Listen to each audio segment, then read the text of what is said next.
तब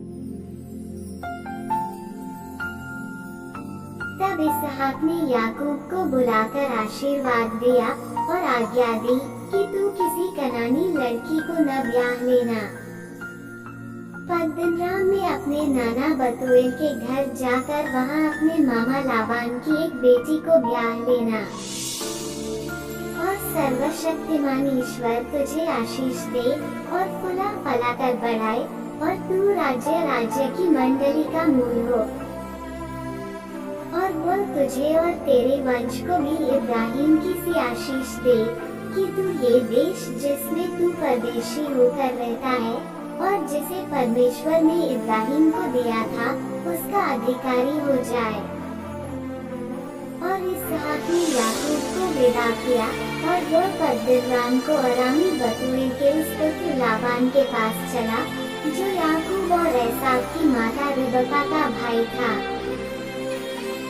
जब इसहाक ने याकूब को आशीर्वाद देकर पद्दनराम भेज दिया कि वो वहीं से पत्नी ब्याह लाए और उसको आशीर्वाद देने के समय यह आज्ञा भी दी कि तू किसी कनानी लड़की को ब्याह न लेना।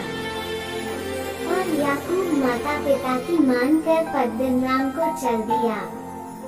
तब एसाव ये सब देख के और यह भी सोचकर कि कनानी लड़कियां मेरे पिता इसहाक को बुरी लगती हैं, इब्राहिम के पुत्र इश्माइल के पास गया और इश्माइल की बेटी महलत को जो नबायोत की बहन थी ब्याह कर अपनी पत्नियों में मिला लिया।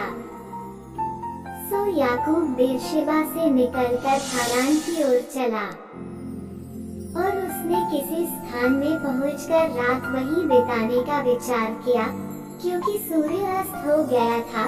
सो उसने उस स्थान के पत्थरों में से एक पत्थर में अपना तकिया बनाकर रखा और उसी स्थान में सो गया।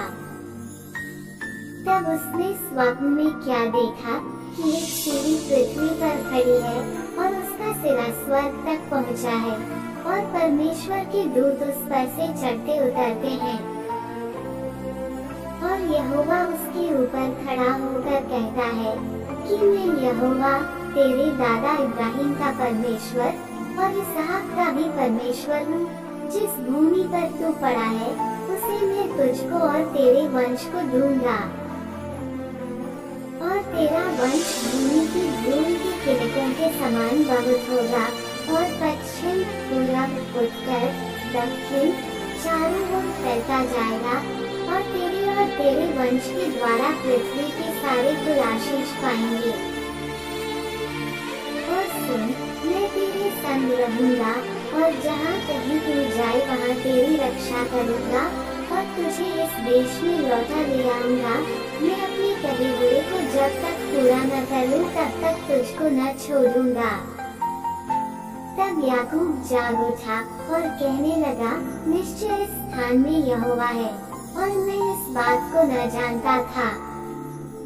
और भय खाकर उसने कहा, ये स्थान क्या ही भयानक है, ये तो परमेश्वर के भवन को छोड़ और कुछ नहीं हो सकता वरन ये स्वर्ग का फाटक ही होगा।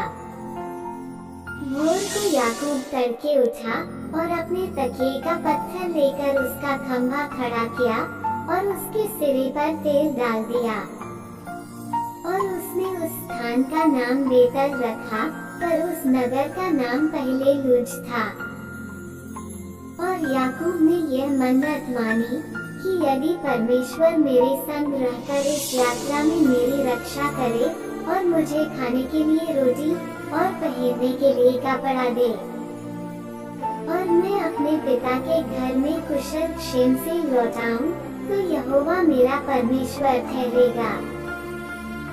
और यह पत्थर जिसका मैंने खंभा खड़ा किया है परमेश्वर का भवन ठहरेगा और जो कुछ तू मुझे दे उसका दशमांश मैं अवश्य ही तुझे दिया करूँगा।